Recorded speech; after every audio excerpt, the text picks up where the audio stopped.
हाँ, तो कल हम लोगों ने जो बात करी थी इसके ऊपर, क्या बात करी थी? हमने कहा था कि भाई प्रोमोटर साइड होती है, एक होती है टर्मिनेटर साइड और बीच में होता है स्ट्रक्चरल जी। प्रोमोटर साइड होती है इधर 3 प्राइम है, इधर 5 प्राइम है, 5 prime to 3 prime and 5 prime to 3 prime, ये प्रोमोटर साइड है।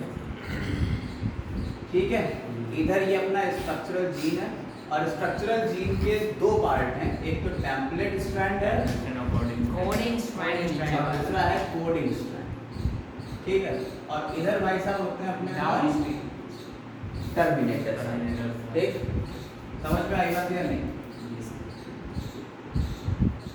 अब हमने आपको बताया कि डीएनए यही चीज ऐसे होगी और डीएनए पॉलीमरेज की बात करी थी कल हम लोगों ने।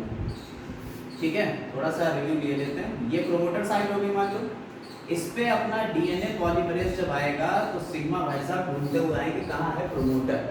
सिग्मा भाई साहब ढूंढेंगे कि प्रोमोटर किधर है। ये सिग्मा भाई साहब जो हैं इसके साथ में लग के आ रहे हैं, सिग्मा फैक्टर के साथ में लगा हुआ है और ये जाके यहाँ से अटैच कर जाएगा। ठीक है, जब से ही ये अटैच हुआ सिग्मा फैक्टर यहाँ से रिलीज हो जाएगा और ये प्रोसेस कहलाता है इनिशिएशन। इनिशिएशन इसके बाद क्या होगा? RNA polymerase. कौन है? RNA polymerase.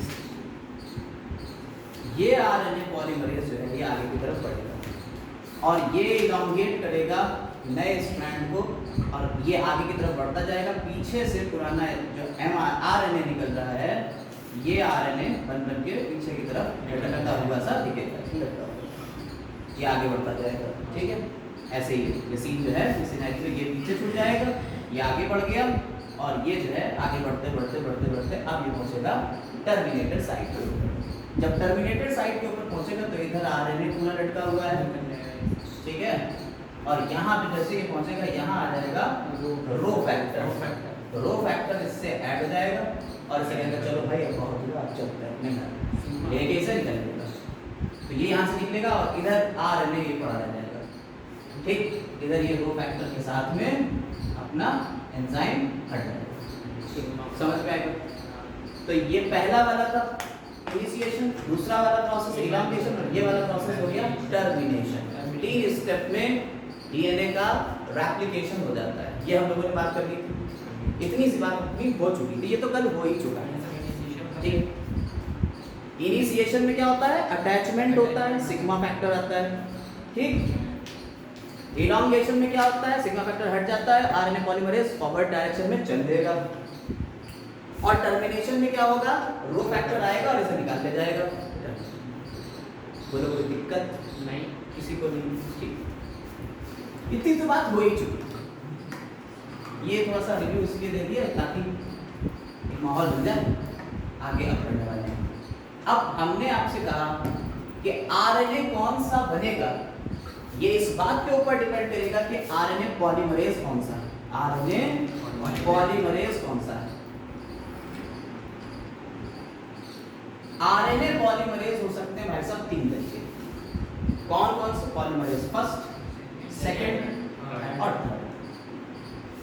ठीक, अगर आरएनए पॉलीमरेज फर्स्ट लगा हुआ है तो ये क्या बनाएगा? 28SR आरएनए, 18SR आरएनए और 5.8SR आरएनए। ठीक, आरएनए का राइबोसोमल आरएनए। ठीक, एज पर सेडिमेंटेशन। अगर ये वाले भाई साहब होंगे तो बनाएंगे HNRNA।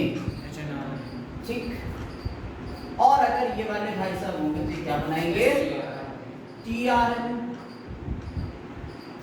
SNRNA, small nuclear RNA. इसे हेट्रोजीनस न्यूक्लियर आरएनए कहते हैं। हेट्रोजीनस न्यूक्लियर आरएनए कहते हैं। हेट्रोजीनस न्यूक्लियर आरएनए और ये स्मॉल न्यूक्लियर आरएनए और 5SR आरएनए। ठीक बच्चा, यहाँ तक बात अपन लोगों की हो गई थी और हम लोगों ने ये बात समझ ली थी कि आरएनए पॉलीमरेज से ये काम होता है। अच्छा, एक छोटी सी बात और डिस्कस कर लेते हैं। कल वाले से पहले वाले क्लास हमने कहा डीएनए पॉलीमरेज है नखरेबाज, वो स्टार्ट करेगा नहीं, वो क्या करेगा, वो कहेगा पहले भाई थोड़ा सा बना लो, उसके बाद हम ऐड करते चले जाएंगे नए सीक्वेंस 5 प्राइम टू 3 प्राइम। ये किसका पार्ट था, ये था डीएनए पॉलीमरेज का काम। आरएनए पॉलीमरेज इनके पास कोई डायग्राम है, ये अपना स्टार्ट भी कर सकते हैं, ठीक। इधर हमने बात करी थी कि जो टेम्पलेट स्ट्रैंड होता है वही एक कोड देगा कि कौन सा आरएनए बनना है, इस बात के बारे में बताएगा कि किस तरीके के कोड्स होंगे, ये टेम्पलेट स्ट्रैंड के बेसिस पे हम लोग डिसाइड करते हैं।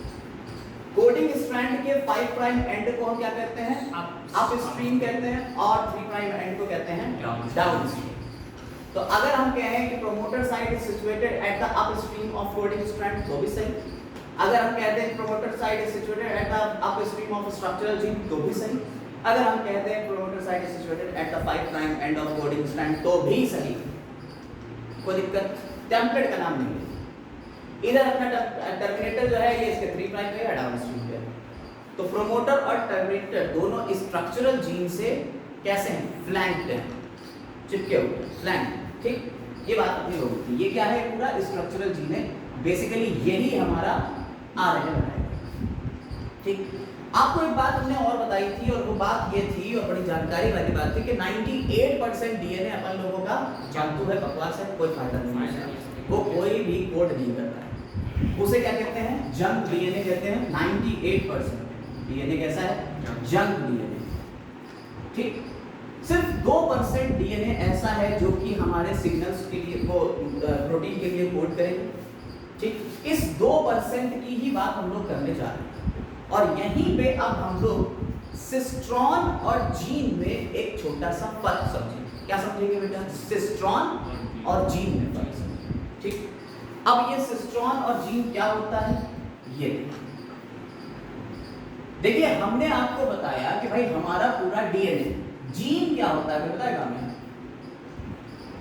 जीन क्या होता है, जीन डीएनए का एक पर्टिकुलर सेगमेंट होता है जो एक कैरेक्टर के लिए कोड करता है, किसी एक कैरेक्टर के लिए कोड करता है, और यूनिट ऑफ इनहेरिटेंस। डीएनए का पूरा एक सेगमेंट जो किसी कैरेक्टर के लिए कोड कर रहा है और यूनिट ऑफ इनहेरिटेंस है। तुम्हें पता है सबसे बड़ा जीन तुम्हारे अंदर कौन सा है, ड्यूचेनल मस्कुलर डिस्ट्रॉफी, डिस्ट्रॉफिन का जीन है जिसमें 2.4 million base, 2.4 million base pairs, ठीक है, काफी हो गया। तो फिलहाल हम बात कर रहे हैं यहाँ पे एक डीएनए की। ये डीएनए भाई साहब जो है, हमने तुम्हें एक बात और बताई थी कि अपनी एनसीईआरटी नचाती प्रोकैरियोट में होता है तो यूकैरियोट में, ठीक है। तो यहाँ एक हम डीएनए बना रहे हैं, ये डीएनए मान लो कि ये जीन, ये किसी पर्टिकुलर कैरेक्टर के लिए कोड कर रहा है, ये जीन, यानी ये जो सिग्नल देगा ये किसी एक प्रोटीन के लिए सिग्नल होगा, यानी इस डीएनए से क्या बनेगा, आरएनए बनेगा पहले, और उस आरएनए से क्या बन जाएगा बेटा, प्रोटीन बन जाएगा, सेंट्रल डोग्मा सब जाएगा, ठीक। ये बात तो बिल्कुल क्लियर है, इस बात में कोई दो राय नहीं। लेकिन अब ये जो डीएनए भाई साहब हैं और ये आरएनए बनाएंगे, इस डीएनए में हमने आपको पहले बता रखा तुम्हारे अंदर 98% बकवास टाइप का डीएनए है, यानी कि इस डीएनए से कोई प्रोटीन के लिए कोड ही नहीं होता, ठीक। इस डीएनए से प्रोटीन के लिए कोई कोड होना ही नहीं। अगर ये डीएनए प्रोटीन के लिए कोड ही नहीं करेगा तो भाई इसके अंदर अगर वो वाला पार्ट छुपा हो, जस्ट इमेजिन कि यहाँ पे ये इतना सेगमेंट मान लो, ये वाला सेगमेंट, ये कहता हम कोड नहीं करेंगे, इतना कोड है लिखा, ये बिल्कुल वैसे ही है जैसे मान लो ऐसे आसिम बायोलॉजी क्लास में लिखा हो, ठीक।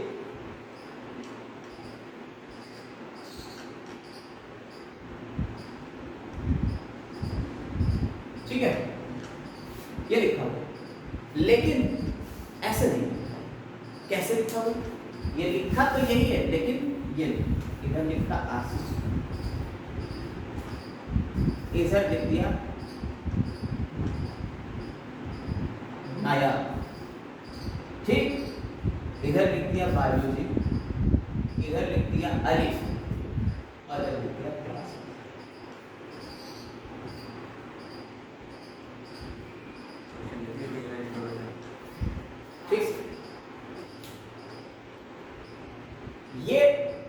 इंफॉर्मेशन बिखरी हुई, टूटी हुई इंफॉर्मेशन। हमें चाहिए क्या था? आसिम बायोलॉजी क्लासेस चाहिए, बीच में क्या घुस गया? तो क्या करेंगे इसका? ये ही वो इंफॉर्मेशन है जो फालतू है, बकवास है, जो कोड नहीं करेगी किसी दूसरी चीज के लिए। ये किसी दूसरी चीज के लिए कोड नहीं करते। यानी हमारा जो डीएनए है, जो हमारा जीन है, बेसिकली जो जीन है, डीएनए पूरा जीन है ना, ये जीन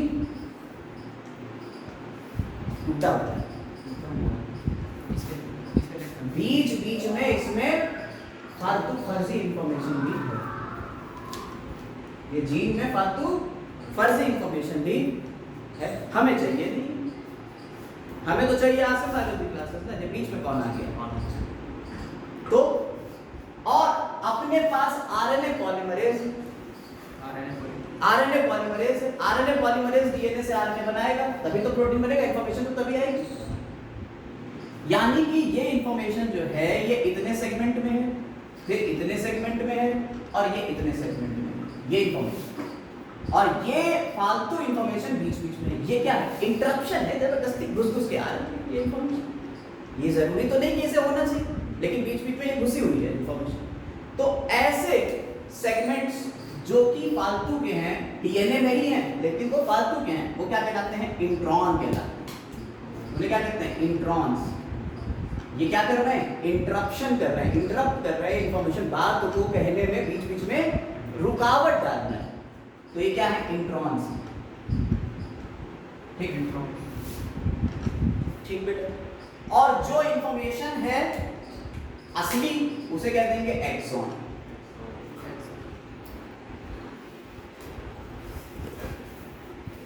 अब जो तुम्हारा डीएनए है, ऐसा डीएनए जो कि इंफॉर्मेशन पूरी है, इंफॉर्मेशन पूरी है, लेकिन बीच बीच में बेटा क्या है? इंटरप्शन। ऐसा जीन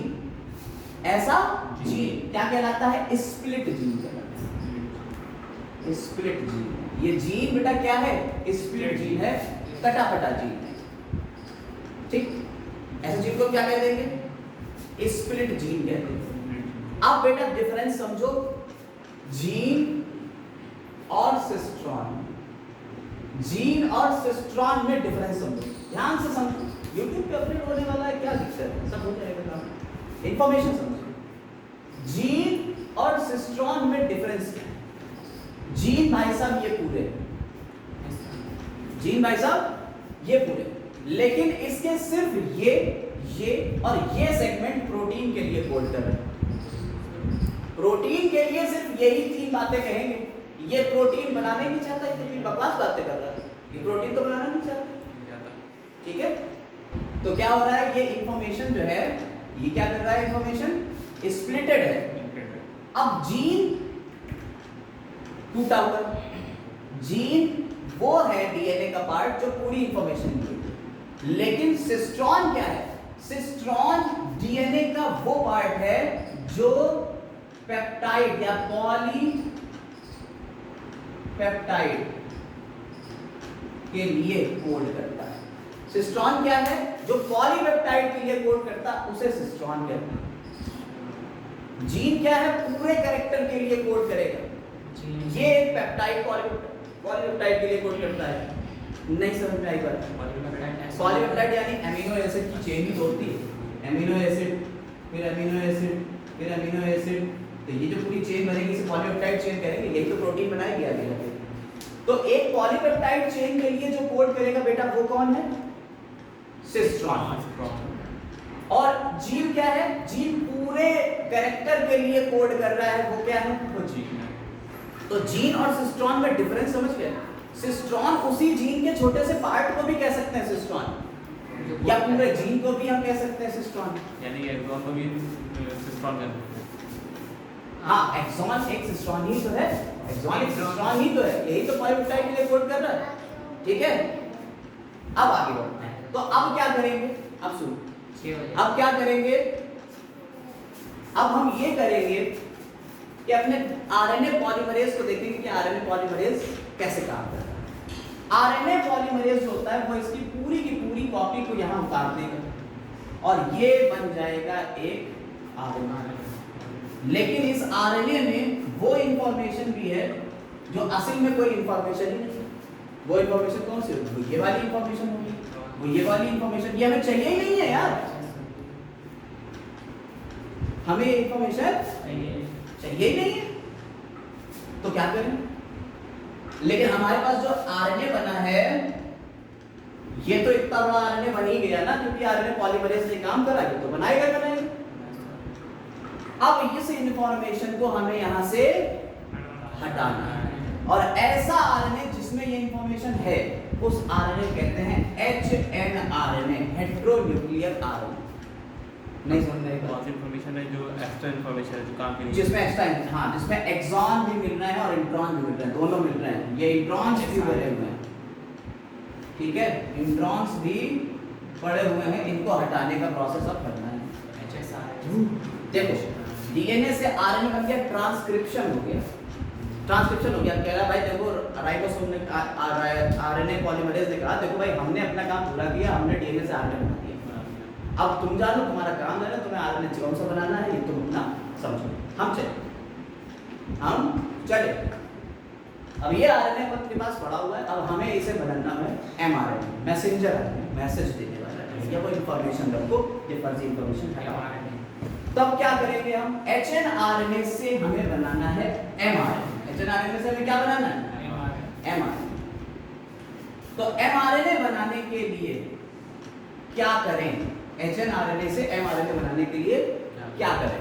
यहाँ बेसिक एक स्पेशल टाइप की प्रोटीन्स आती हैं जिन्हें स्प्लाइसिंग प्रोटीन कहते हैं और वो बना देंगी यहाँ स्प्लाइसियोसोम, ठीक है। स्प्लाइसिंग वाली प्रोटीन आएंगी, स्प्लाइस करेंगी, इसे हटा देंगी, ठीक है। वो स्पेशल टाइप की प्रोटीन्स आएंगी, वो क्या करती हैं? उनकी खासियत समझिए। वो प्रोटीन यहाँ से आके ऐसे चिपकेगी और इसको खींच लाएंगे ऐसे, और जब ये खींच के ले आएंगे क्या होगा? ये वाला और ये वाला पार्ट एक दूसरे के बिल्कुल करीब आ जाएगा, ये वाला और ये वाला पार्ट एक दूसरे के करीब आ जाएगा। ये प्रोटीन ऐसे आई बिल्कुल क्लिप के जैसे, क्लिप आया ऐसे चिपका और इसे खींच के ऐसे ले आया, तो क्या होगा? थोड़ी देर बाद ये सेगमेंट जो होंगे, ये जो नायाब साहब हैं, ये क्या हो जाएंगे? ये ऐसे छल्ला बने होंगे, ठीक। और ये भाई साहब ये अपना, नहीं समझ में आया? इसे ये जो भारी हो गया इसे कह देते हैं स्प्लाइसियोसोम।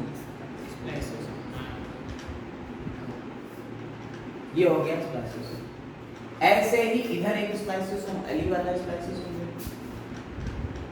ठीक। ये स्प्लाइसियोसोम बात समझ में आता ही तुम्हारे लोगों के? नहीं। और ये अब एचएनआरएनए एक साथ पतला हो जाता है, किसी छोटा हो जाएगा, सिकुड़ जाएगा, नहीं समझ में आएगा। अब ये यहाँ से छोटा हो जाएगा, ये एक्सॉन और ये एक्सॉन, ये इंट्रॉन, ये भी स्प्लाइसेस होंगे। ये भारी होकर यहाँ से हट जाएगा, भारी होकर यहाँ से हट जाएगा। और जो एमआरएनए की एक्सॉन है, इसे लाइगेज एंजाइम एक दूसरे से जोड़ देगा। लाइगेज कौन जोड़ेगा? लाइगेज, ये एंजाइम जोड़ देगा। तो अब सिर्फ एक्सॉन मिल गया, इंफॉर्मेशन सिर्फ मिल गई। और यही इंफॉर्मेशन किसके लिए है? एक पूरे प्रोटीन के लिए या एक कैरेक्टर के लिए है। और किसी कैरेक्टर की इंफॉर्मेशन जिस पे होती है उसे कहते हैं मैसेंजर आरएनए, यही तो मैसेज लेके जाएगा। तो ये कहलाता है पोस्ट ट्रांसक्रिप्शनल चेंज। ये वाला पार्ट क्या कहना है? Post transcriptional change. तो एचएनआरएनए से बेटा क्या बन गया? एमआरएनए बन गया, ठीक बेटा। ये बात समझ आ गई? बोलो इसमें कोई दिक्कत क्या? नहीं, कोई दिक्कत नहीं। अब बेटा एमआरएनए में अभी दो चीजें और बाकी होती हैं। एमआरएनए का जो स्ट्रक्चर होता है उस स्ट्रक्चर को आपने पढ़ा है,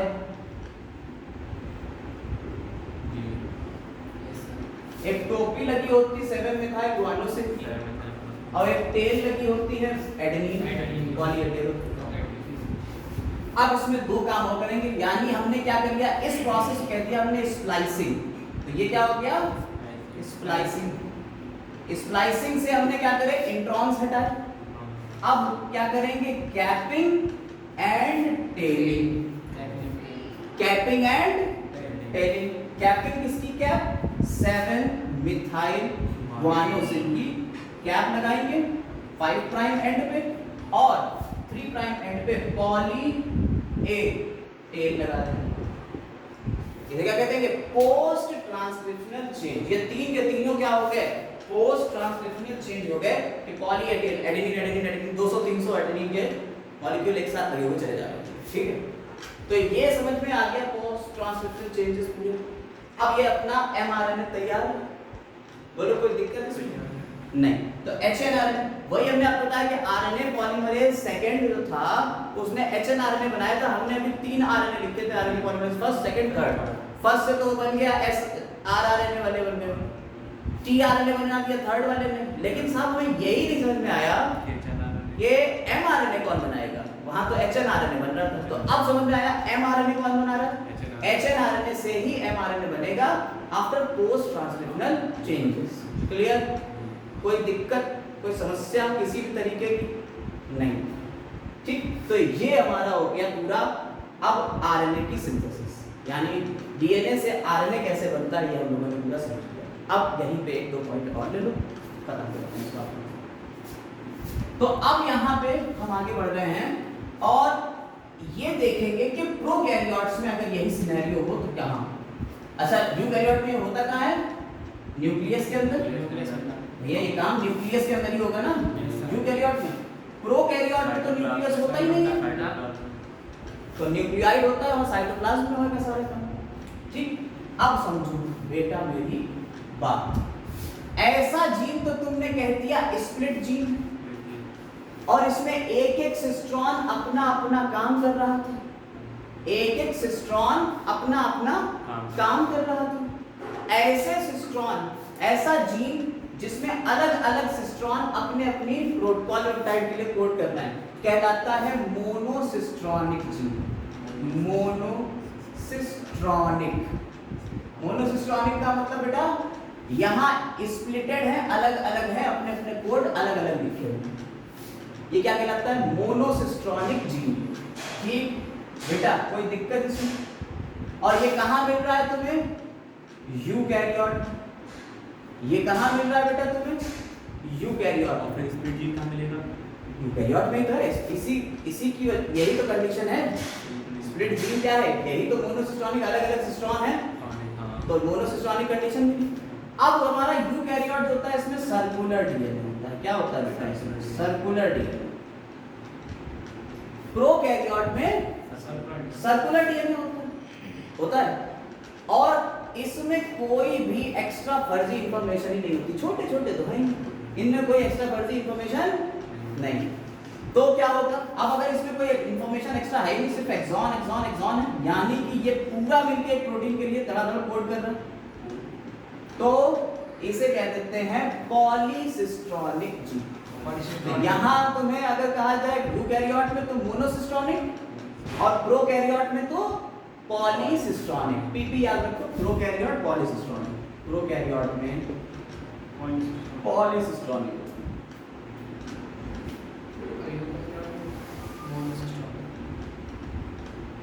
ठीक है, पॉलीसिस्ट्रॉनिक मोनोसिस्ट्रॉनिक। नहीं समझ में आई बात, कोई दिक्कत? ये कंडीशन समझ में आई? अब समझते हैं आगे। अब क्या होता है, इससे बना आरएनए, एमआरएनए आ गया, एमआरएनए आ गया यहाँ पे। क्योंकि यहाँ कोई एमआरएनए बनने में एचएनआरएनए का तो सीन नहीं है, क्योंकि एक्सॉन तो कोई है ही नहीं, इंट्रॉन सारे तो एक्सॉन है, सारी तो इंफॉर्मेशन ही है, कोई बीच में इंटरप्शन तो है ही नहीं। तब क्या होगा, इस कंडीशन में यहाँ पे क्या होता है कि राइबोसोम इसके पीछे चिपक जाता है, राइबोसोम पीछे से चिपक जाता है, और राइबोसोम इधर ये आरएनए बन रहा है, खैर बन रहा हो चाहे ना बन रहा, क्योंकि पोस्ट ट्रांसक्रिप्शन चेंजेस तो होने ही नहीं है। तो पूरा जो बन रहा है ये फॉर्मेट पूरा फाइनल है, ये फॉर्मेट जो है ये फाइनल ट्रांसक्रिप्ट आ गई कि यही बनेगा प्रोटीन। तो जब बनेगा प्रोटीन तो उन्होंने कहा भैया हम बनाना शुरू कर रहे हैं, यानी अभी पूरा डीएनए का आरएनए में कन्वर्जन भी नहीं हुआ, उससे पहले ही क्या होने लगा, प्रोटीन सिंथेसिस होने लगी। देखो एनसीईआरटी में ये पॉइंट लिखा हुआ है, एनसीईआरटी में ये पॉइंट लिखा हुआ है, कहाँ लिखा है ये तुम देखो, मिला कहीं?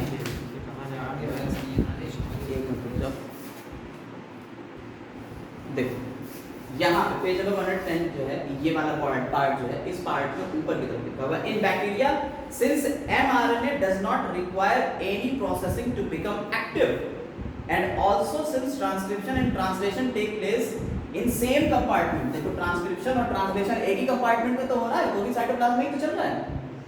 तो क्या हो गया, there is no separation of cytosol and nucleus in bacteria. Many times, ज्यादातर क्या होता है, the translation can begin much before the mRNA is fully transcribed.